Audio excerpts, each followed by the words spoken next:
শরীর অসুস্থ, তাহলে কি তার শান্তি লাগবে?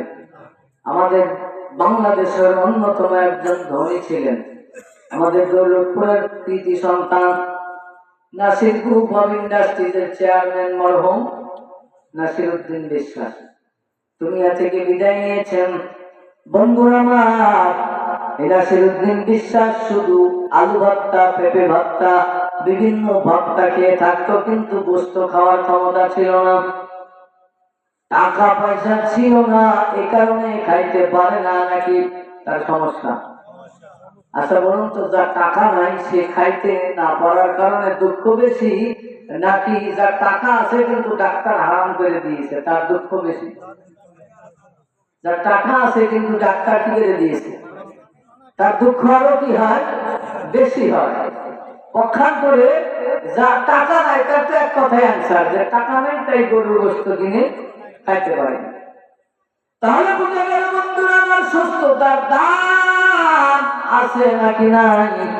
কারণ অসুস্থ হলে মানুষ ত্যাগ পায় সুস্থতার দাম কেমন। যার হাত নাই সে বুঝে হাত না থাকার কি জ্বালা, যার পাও নাই সে জানে পাও না থাকার কি জ্বালা। বেশি দূরে যাওয়ার দরকার নাই, আমাদের উপজেলা স্বাস্থ্য কমপ্লেক্স দৌলতপুরে একটু যান, ইমার্জেন্সিতে একটু দাঁড়ায় থাকেন, দেখেন ঘন্টার মধ্যে কত বান্দা বান্দি আসে, এমন অবস্থা যে মরে যাবে ভাব। কুষ্টিয়া ইমার্জেন্সিতে একটু গিয়া দাঁড়ান, রাজশাহী মেডিকেলের সামনে একটু গিয়া দাঁড়ান, কত বান্দা বান্দি ঘন্টার পর ঘন্টা, 1 ঘন্টায় 10টা লাশ হসপিটাল থেকে বের হইতেছে। কেউ বা বাবা, কেউ বা মা, কেউ বা আল্লাহ বলে ডাক দেয়। জোরে বলুন কথা ঠিক কি না?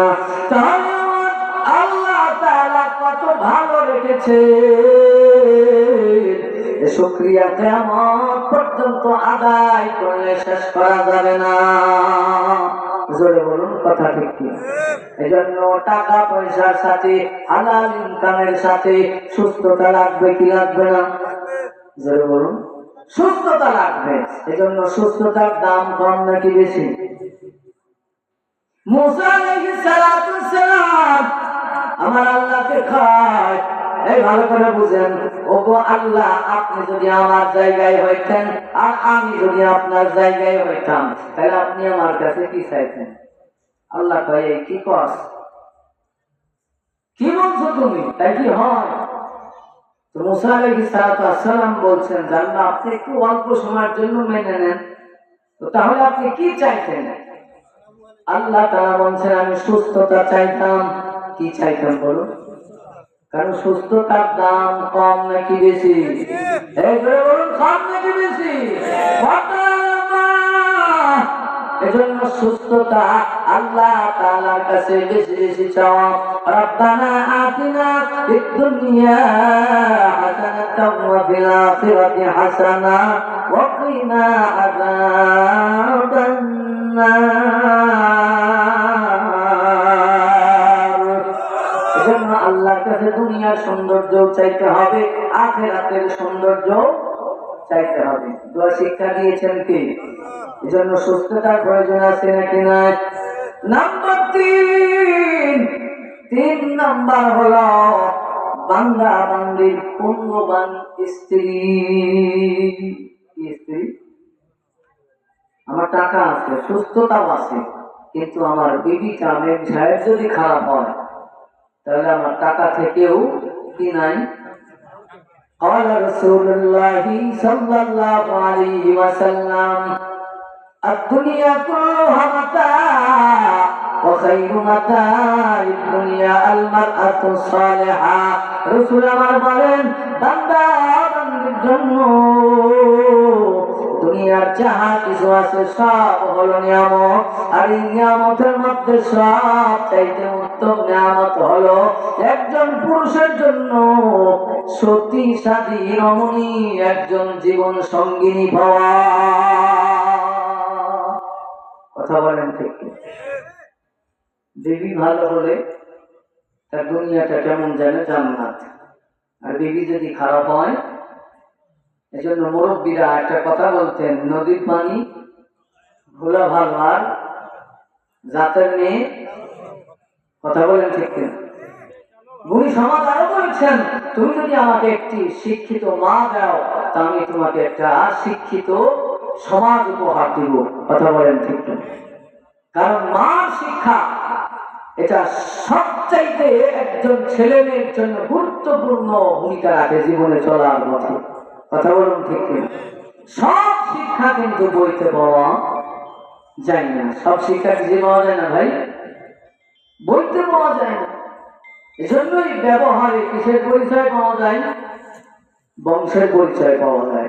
কথা বলুন ঠিক না? ও মা, জন্য আপনার সন্তানকে আপনি ভালো হওয়ার উপদেশ দিবেন। আপনি বাবা হিসাবে আপনার সন্তানকে ভালো হওয়ার উপদেশ দিবেন। আজকে আপনার ছেলে মেয়েকে সব কথা বলেন, কিন্তু এ কথা বলেন না যে 5 ওয়াক্ত নামাজ পড়বি তারপরে আমার ইনকামের ভাত খাবি। কথা বল। আপনাদের পোষামাদি এলাকায় খোঁজ করলে কয়জন পাওয়া যাবে যে জীবনে দিনে কাজ করিস আর না করিস, দিনে 5 বার নামাজ পড়বি তারপরে আমার কি করবি? বাড়িতে থাকবে আর আমার ভাত খাবে। হ্যাঁ, অথচ নামাজের হিসাব সর্বপ্রথম নেওয়া হবে। কিসের হিসাব? আউয়াল মা ইউহাসাবু বিহিল আবদু ইয়াওমাল কিয়ামাতি আস-সালাহ। নামাজ নামাজ। আল্লাহ রাসূল মুমূর্ষু অবস্থায় তবু নামাজের কথা বলেছেন, তবু নামাজের কথা বলেছেন। যেই সংসারের মধ্যে বাবা নামাজি, মায়ের নামাজি, যেই সংসারের মধ্যে উভয়ে নামাজি মা বাবা, তার সন্তান সন্ততি কি হয়? নামাজি হয়। আর যে সন্তানের মা বাবা মিথ্যা বলে তার সন্তানও কি বলবে? মিথ্যা বলবে। কারণ মা বাবার শিক্ষা একটা বিশাল জিনিস। এজন্য সন্তানকে বলবেন, বাবা আমার তুমি ডাক্তার হও, ইঞ্জিনিয়ার হও, প্রফেসর হও, তাতে আমার কোনো বাধা নাই, কিন্তু ডাক্তার হও, তুমি ভালো ডাক্তার হও। অমানুষ ডাক্তার। তুমি ইঞ্জিনিয়ার হও তো মানুষ ইঞ্জিনিয়ার হও, তুমি আলেম হও তো মানুষ আলেম হও। শুধু নামে আলেম নয়, আলেম হলেই ভালো বিষয়টা এমন নয়, আবার কলেজ ইউনিভার্সিটিতে পড়লেই খারাপ বিষয়টা এমনও নয়। এজন্য বন্ধুরা আমার পর্দার আলেম মা, ওই মা বাবার কত দাম। যেই মা বাবার একজন সন্তান হাফেজে কোরআন হয়, ওই মা বাবার কত দাম। যেই মা বাবার একটা সন্তান আলেম হয়, ওই মা বাবার কত দাম। যেই মা বাবার সন্তানের কথা শুনবার জন্য হাজার হাজার মানুষ মুখ পানে চায় থাকে, ওই মা বাবার কত দাম। যেই মা বাবার সন্তানের পিছে হাজার হাজার মুসল্লি নামাজ আদায় করে। জোরে বলুন কথা ঠিক কিনা? এজন্য মার শিক্ষা একটি বড় শিক্ষা। কথা বলুন ঠিক কিনা? আজকে কি বলবো? আজকে মা বাবার সন্তানকে মিথ্যা শিখায়। মা বাবার, আমি আপনাদেরকে হয়তো ইতিপূর্বেও বলেছি, বাবা থেকে এক বন্ধু টাকা পায়, বাবার থেকে আর বন্ধু টাকা পায়। এই বন্ধু যখন টাকা চাইতে এসেছে, তখন টাকা চাইতে আসার সময় গেটের কাছে এসে ডাক দিয়েছে, ও ভাই বাড়িতে আসেননি? তো বাবা সন্তানকে বুঝে যাই বল যে আব্বা বাড়িতে নাই। কে কাকে বলছে বলেন? বাবা ছেলেকে বলতে যাই বল আব্বা। এ ছেলেও তো বাঙালি জিনিস, এও চালাক কম না। এটাই বলতেছে যে আব্বা বললো আব্বা বাড়িতে নাই। কি বলছে বলেন? আব্বা বললো আব্বা। তো ওই লোকটা মনে করছে যে আসলে মনে ওর আব্বা নাই। কিছুক্ষণ পর আবার ব্যাক করে বলছে, কি বললি আর একবার বল। বলছে আব্বা বললো আব্বা বাড়িতে। এই তোর আব্বা না থাকলে কেমনে বললো? এখন এই সন্তানকে যদি বাবাই 1000 বার বলে যে মিথ্যা বলবি না, তাহলে এই ছেলে যে বাবার গলে একটা থাপ্পড় দেয় না, এটা বাবার জন্য সৌভাগ্য। কথা বলুন। বাবা যদি সত্য বলে তো সন্তান কি বলবে? মা বাবাই ভালো তো সন্তান ভালো। দুই একটা দিক সেদিক সেটা ভিন্ন কথা, কিন্তু ম্যাক্সিমাম মা বাবাই ভালো তো সন্তান সন্ততি ভালো। কথা বলেন ঠিক কিনা? এজন্য বন্ধুরা আমার খুব ভালো করে বুঝবেন, 3 নাম্বার হলো